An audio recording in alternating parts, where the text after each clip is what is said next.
Good morning, everybody. If we are here, it's because we believe that body-worn sensor has the potential to transform the way we assess mobility. And nevertheless, the intrinsic technological limitation, the lack of standardized procedure, the lack of robust validation of pathological population are still hindering the big jump from the lab to the real world. And today I will discuss with you some of the lessons learned, challenges and solutions by leveraging on experience within the technical validation study of the Mobilise project. As technical partners, we were asked to develop and to design methods and digital tools for assessing mobility in real-world conditions.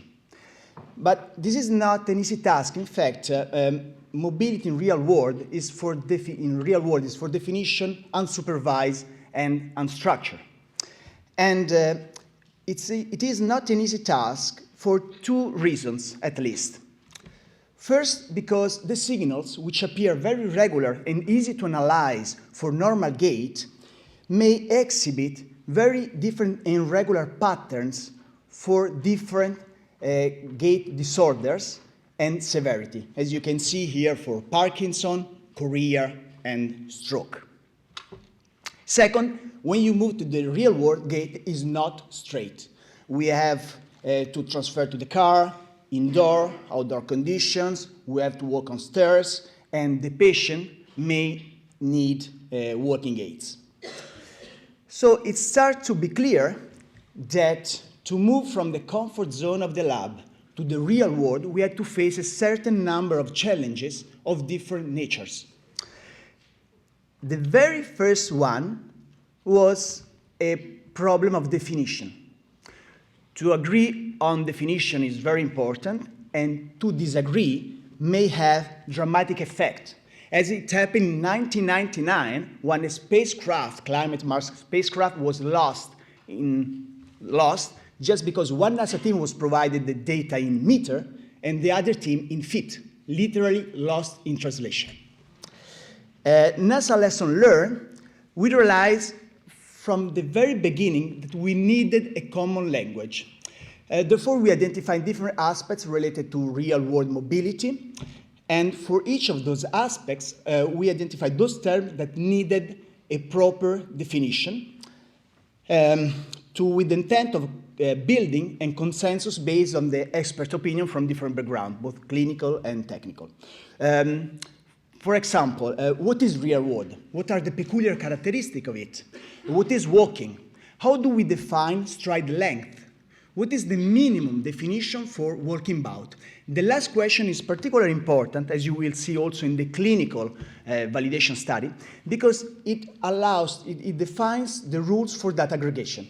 It was decided that a walking bout has to include at least 2 consecutive right and left strides, 5 steps in total. And walking bout can be separated by a resting period, which can be anything like stopping or any other non-walking activities. And then, for each walking bout, we could define a very complete set of digital mobility outcomes based on very clear and unambiguous definition, which is essential for enabling comparison among studies. The next challenge was about choosing the ideal device. Ideal, yes, but from which perspective? In terms of accuracy, in terms of data recordings, in terms of wearability acceptance. Technology-wise, the choice was quite easy. Based on the project requirements of providing full mobility description in daily life for 7 days, we opted for a single inertial measurement unit, including 3-axis accelerometer and 3-axis gyroscope. A much more strategic choice was about the location, which in turn influenced the attachment. There are different possibilities. You can attach the unit, the device to the torso or to the lower limb. The solution is quite accurate, but relatively invasive, or to the upper limb. For instance, a very popular solution is to attach on the wrist. But then it can be quite complicated to distinguish accurately between non-walking and walking activities. To take a decision, we designed and developed an objective methodology for the selection of the device location. So we first identified 4 different domains in the field of mobility: data capture process, concurrent validity, human factors, and wearability usability. Then for each domain and each item of the domain, we assign a weight and the scoring system, and it allowed to compare and rank different solutions, and in terms of accuracy and burden of data collection. And the results were that the best trade-off solution was a single device attached to the lower limb. So now we have a common language, we have a device. The next step is to quantify real-world working. In other words, we have to identify and implement state-of-the-art algorithms which allows us to estimate digital mobility outcomes starting from the raw sensor signals. The preliminary step was to define a structure for data standardization and storing, which is essential if you want then to share the data with the scientific community.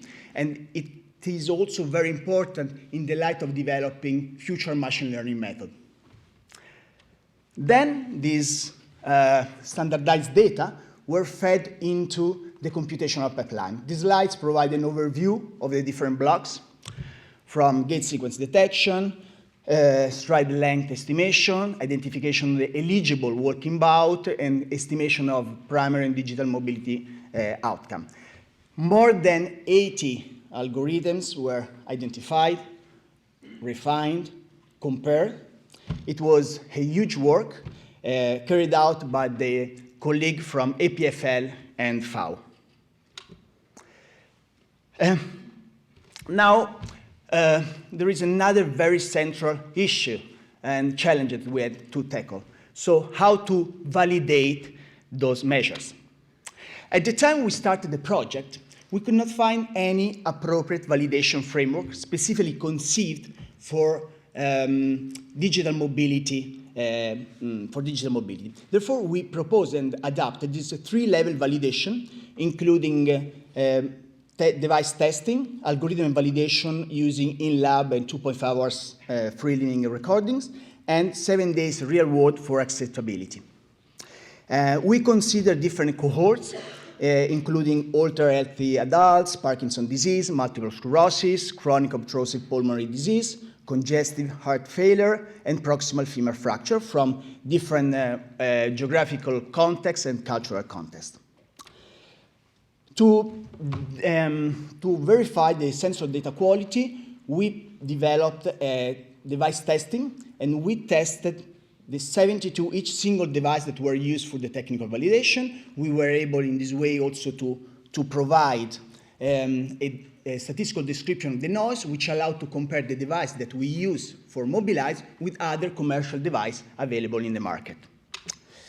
Algorithm and performance were first tested in the lab under well-known conditions.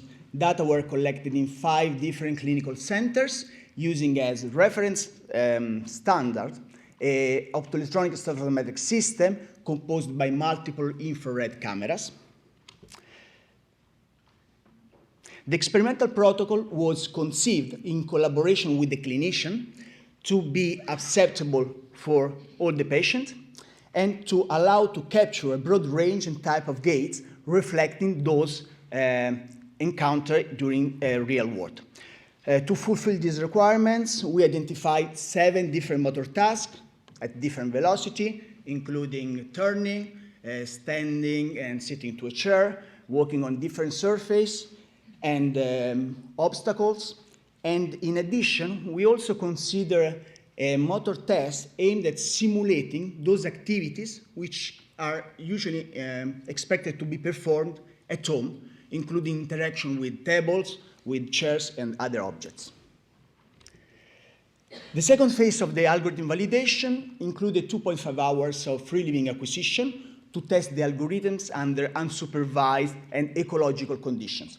In this case, we use as a reference standard a multi-sensor system, the INDIP, which included pressure insoles, magneto-inertial measurement unit attached to the feet and to the pelvis, distance sensor attached to the shank. In this way, we could directly measure the gate temporal events and then to estimate the displacement by integrating the acceleration with a very high accuracy. Errors on walking speed mean errors are expected to be below 2%. For the third testing level, subjects were asked to wear a device for 7 days for assessing wearability and acceptability. We adopted previously validated questionnaires alongside with any intervention-specific measures, and the results of the interview showed that the device was easy to use, did not interfere with daily activities, and was comfortable and perceived as useful. We also used a mobile app, iQuora, developed from the group of Professor Ciravegna for identifying other contextual factors based on the information provided by the GPS, Wi-Fi, and OpenStreetMap. And the application was able to provide information whether the person was indoor, outdoor, was walking on the habitual path, or on a slope. Of course, it seems easy, but it's not, as there are several issues that can affect the quality of the final results. Now, the last challenge. We have to process, how to process and to analyze the huge amount of data that we collected. To compare the outcomes provided by the Mobilise single device method against those provided by the reference system, the first step was to match the walking bout. If the same walking bout was identified by both reference and Mobilise method, then we have a true positive. Otherwise, a false positive or a false negative. Based on the walking bout matching, we computed a set of performance metrics, and then for each true walking bout and for each digital mobility outcomes described by a continuous variable, we computed several metrics for criterion validity. This can be done at different aggregation level, at a walking bout level, at subject level, or at cohort level. Okay. We are almost at the end of this 5 years journey. Some results. Results were in general very good across cohorts and condition, and expected the validity of the digital mobility outcomes increase considering walking bout longer than 10 seconds, while decrease for walking bout including having a high gate complexity and characterized by a very low walking speed. It was particularly evident for the stride length and for the speed length, as these two digital mobility outcomes are more sensitive to intermittent gait. Pathology-wise, larger errors were expected were found for the population with the most impaired gait, which was the proximal femur fracture cohort. And you can find full details about the results and single conditions on the papers that has been published and can be found online. To better understand how the Mobilise method works in practice, let's analyze some paradigmatic gait recordings. So in these first experiments, the subject starts walking with a very slow speed, and then he accelerates, as you can also notice from the increase of the amplitude of the acceleration.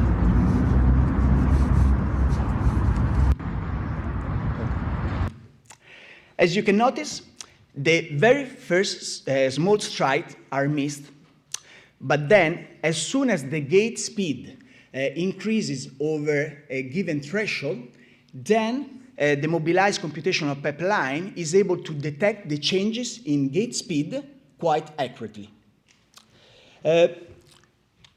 What happens if the subject does not lift the foot while walking? The method proved to be very robust and was still able to detect each initial contact with quite acceptable errors. And during daily life, we all experience that walking can be very complex. There are stairs, turns to stop for opening doors, and sometimes walking can be very fragmented, especially if you forgot your keys.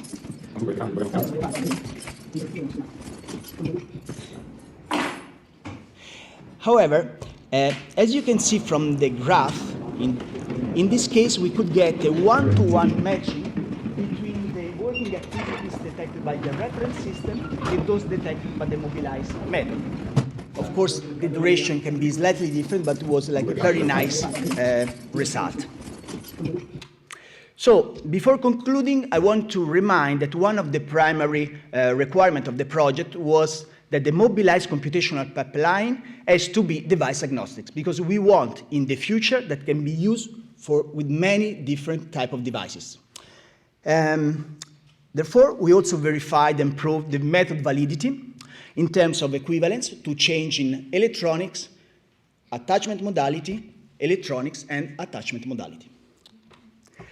From each challenge, we learned something, and here there is a summary of the main results, but I'm not going into detail as R. Müller will now discuss the most important achievement, and I really want to thank all the people involved in the technical validation studies.